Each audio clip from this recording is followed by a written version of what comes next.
ദില്ലിയിൽ നടന്ന car bomb സ്ഫോടനം രാജ്യത്തുണ്ടാക്കിയ ഭീതി ചെറുതല്ല.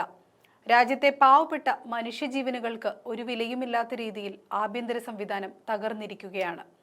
ഇങ്ങനെയൊരു പേര് കേന്ദ്ര സർക്കാരിന് വന്നതോടെ പ്രധാനമന്ത്രി മോദി വലിയ കലിപ്പിലാണ് ഉള്ളത്.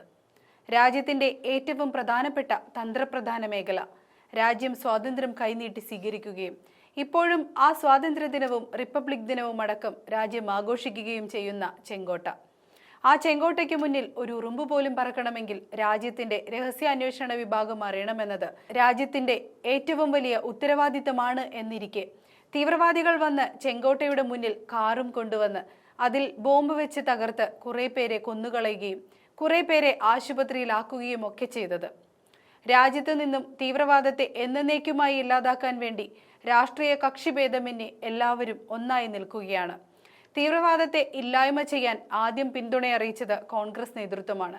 ഇന്ത്യ മുന്നണി മുഴുവൻ BJP സർക്കാരിനൊപ്പമുണ്ട്.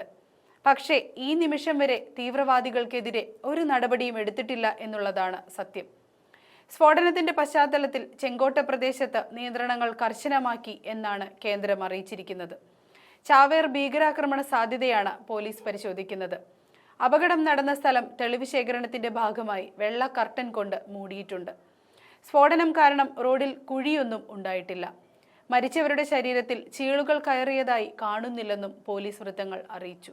മാത്രമല്ല, സ്ഫോടനത്തിന്റെ പശ്ചാത്തലത്തിൽ എല്ലാ സംസ്ഥാനങ്ങളിലും ജാഗ്രതാ നിർദ്ദേശം നൽകി. അമേരിക്കയും ബ്രിട്ടനും അവരുടെ ഇന്ത്യയിലുള്ള പൗരന്മാർക്ക് ജാഗ്രതാ നിർദ്ദേശം നൽകി. രാജ്യത്തുടനീളമുള്ള യാത്രയിൽ ജാഗ്രത പാലിക്കണമെന്നാണ് എംബസികൾ അറിയിച്ചിരിക്കുന്നത്. അതായത് ഇന്ത്യ എന്ന രാജ്യം ലോകരാജ്യങ്ങൾക്ക് മുന്നിൽ ഒരു തീവ്രവാദികളുടെ നാടായി മാറിയിരിക്കുകയാണ്. നമ്മുടെ രാജ്യത്ത് തീവ്രവാദവും കൊലപാതകവും ചാവേറാക്രമണവും പതിവായി മാറുകയാണ്. പുൽവാമ ഭീകരാക്രമണവും കാർഗിൽ നുഴഞ്ഞുകയറ്റവുമൊന്നും പറയുന്നില്ല. അതെല്ലാം BJP ഭരിക്കുന്ന സമയത്ത് തന്നെയാണ്.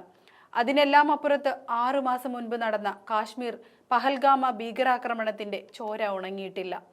ഒരാഴ്ച മുൻപ് തന്നെ ഭീകരവാദികൾ കാശ്മീരിലെത്തി ടൂറിസ്റ്റുകൾ നടക്കുന്ന ഇടങ്ങളിലെല്ലാം വ്യാപരിച്ചു നിൽക്കുകയും അവർ യഥേഷ്ടം പാവങ്ങളെ കൊന്നുതള്ളി സ്ഥലം വിടാനുള്ള സാഹചര്യം ഒരുക്കിയത് ഉത്തരവാദിത്തമില്ലാത്ത സംവിധാനങ്ങളായിരുന്നു എന്നുള്ളത് എല്ലാവർക്കും അറിയാം. എങ്കിലും രാജ്യസുരക്ഷയുടെ കാര്യമായതിനാൽ എല്ലാവരും സർക്കാരിന് പിന്തുണ നൽകി.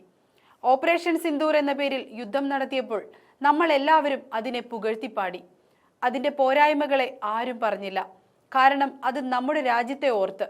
എന്നാൽ അതുകൊണ്ടും ഒന്നും ചെയ്യാൻ രാജ്യത്തിന്റെ ആഭ്യന്തര സംവിധാനത്തിന് കഴിഞ്ഞില്ല എന്നുള്ളതാണ് വാസ്തവം. തീവ്രവാദികൾ അഴിഞ്ഞാടുകയും അവർ വലിയ ആക്രമണം നടത്തുമ്പോൾ തന്നെ അതിനെ വൈകാരികമായി എടുത്ത് ആഘോഷമാക്കുന്നതല്ലാതെ കേന്ദ്രം ഇത് ശാശ്വതമായ ഒരു പരിഹാരം കാണുന്നില്ല എന്നുള്ളത് രാജ്യം മുഴുവൻ പ്രതിഷേധമുയരുകയാണ്.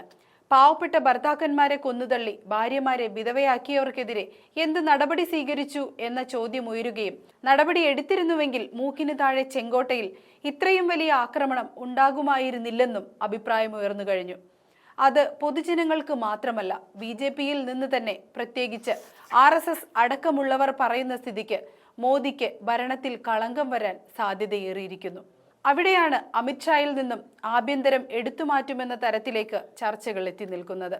ഏതായാലും എല്ലാവരുടെ പിന്തുണയുണ്ടായിട്ട് പോലും തുടരെയുള്ള ഭീകരാക്രമണങ്ങൾ അവസാനിപ്പിക്കാൻ കഴിയുന്നില്ല എന്നുള്ളത് രാജ്യം ചർച്ച ചെയ്തു കഴിഞ്ഞു.